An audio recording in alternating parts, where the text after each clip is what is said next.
Dubai is the most luxurious place in the world. But not even 50 years ago, Dubai was a small, insignificant city in the middle of the desert. Today, Dubai stands for luxury and abundance. Before we get started, you still have the chance to get $1,000. How? Very simple. Just subscribe to this channel. Also, feel free to leave a like and comment. But now let's get started. You've probably seen photos of the Burj Al Arab Hotel, the crescent-shaped skyscraper built on an artificial island. You probably also know that Dubai has the tallest building in the world, and you may have even seen Tom Cruise climb it. This building is the Burj Khalifa and is 2,722 feet tall. Yes, I am sure you know one thing about this amazing city of Dubai, but today I would like to get the opportunity to tell you much more. So let's take a look at all the over-the-top, insanely expensive things Dubai has to offer. But first, a little history lesson. Do you know how Dubai went from a small, insignificant desert city to the luxury oasis it is today? The same way all the other cities in the United Arab Emirates became so rich. Oil. Abu Dhabi, just 90 miles from Dubai, is the richest city in the world and has 10% of the world's oil supply. This oil production led the United Arab Emirates to incredible wealth. Millions were invested in Dubai, and it became one of the largest cities in the Middle East. Today, Dubai makes just under 5% of its revenue from oil. Since its reserves are not nearly as lucrative as some of its neighbors in the United Arab Emirates, Dubai makes most of its revenue from real estate, trade, and tourism. Dubai has become the lucrative economic center of the UAE because it can no longer rely on oil production alone. But this adjustment hasn't stopped this incredibly wealthy city from growing. Dubai is growing as much in population as it is in vertical. In fact, about 1/4 of all the cranes in the world are in Dubai. That's right, about 25% of existing cranes are located in just one city in the United Arab Emirates. It seems that Dubai's game plan is just to build more skyscrapers. Two of these skyscrapers are the Burj Khalifa and the Burj Al Arab Hotel. The Burj Khalifa is actually so tall that it can sway several feet on the upper floors when exposed to the wind. However, this was not overlooked by the architects of this massive building.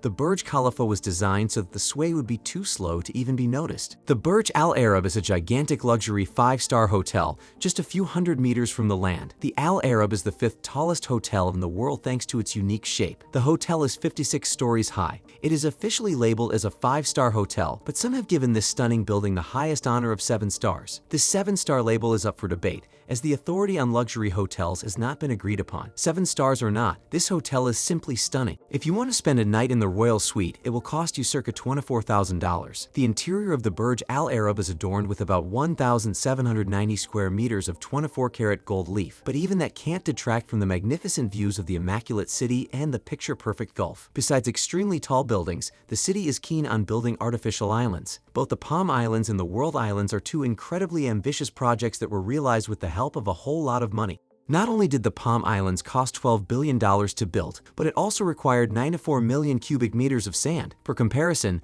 9 to 4 million cubic meters of sand could fill the entire Burj Khalifa 2 times. The World Islands, as in man-made islands that mimic the shape of the world's land masses, took a full 321 million cubic meters of sand. Actually, I'm not a big fan of sand, as it's rough, coarse, and all over the place, but I still enjoyed my time on Palm Island. Nothing peels off like the warm waters of the Persian Gulf. Now enough talk about man-made islands, right? So let's move on. Now let's move on to the police. Law enforcement is not usually something that comes to mind when it comes to luxury, but in Dubai, it is certainly a way to woo the tourists. Dubai police use luxury cars as patrol cars. These include cars like the Aston Martin 177 for the reasonable price of $1.79 million, Ferrari FF that costs about $500,000, and my personal favorite, the Lamborghini Aventador, for around $400,000. Trust me when I say this. Nothing makes a man's heart beat faster than a ride in a Lamborghini Aventador. It makes me want to take mine out of the garage for a spin.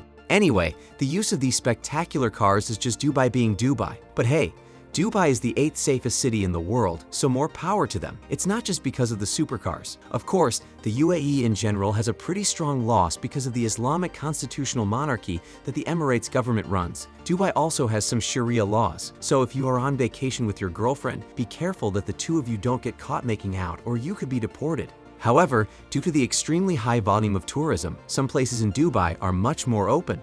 Serving alcohol, for example, would not be allowed in a traditional Middle Eastern setting, but it is in Dubai in certain institutions such as hotels and clubs. It has actually been estimated that only about 15% of Dubai's population is Emirati. About half of the population is made up of workers who build hundreds of skyscrapers, which makes a little sense given the crane situation. Most of these workers are from India, Bangladesh, and Pakistan, and this brings us to the uglier side of Dubai. The class disparities are quite large. Many of the immigrant workers live and work in less than ideal conditions, while Emiratis and upper-class foreigners are paid very particularly attractive salaries. There is really no middle ground between the class differences in Dubai, but as in any divided country, there is always a sport that brings people together. Well, that's the idea anyway. That sport is camel racing, a somewhat uncomfortable topic for me as I lost about $5 million in a camel race in 2003. But that was a different time, so let's move on. Camel racing in Dubai is almost as popular as American football in the US. Dubai's peculiarity of the sport is that instead of child jockeys, robots are started to be used. Camel racing has a somewhat dark past. In the past, small children had to ride camels, and this led to heavy human trafficking in less advanced areas in the Middle East. This still happens, but in Dubai the children have been replaced by robots. And believe it or not, some of these little bots can cost up to $15,000. The camel that robbed me of my $5 million was ridden by a monkey. Just unbelievable. Okay,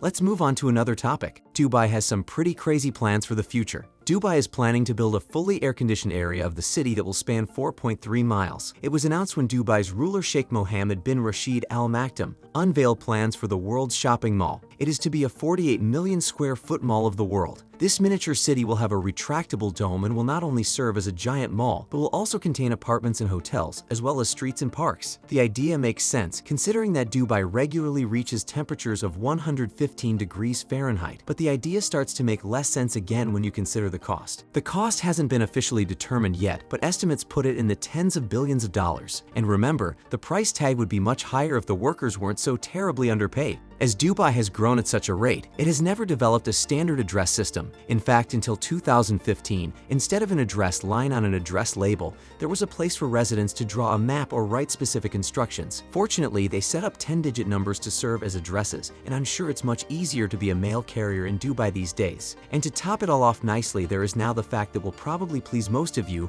and that is there is no income tax in Dubai. Another feature that makes Dubai such an attractive place to stay. If you enjoyed the video, subscribe and watch this video next.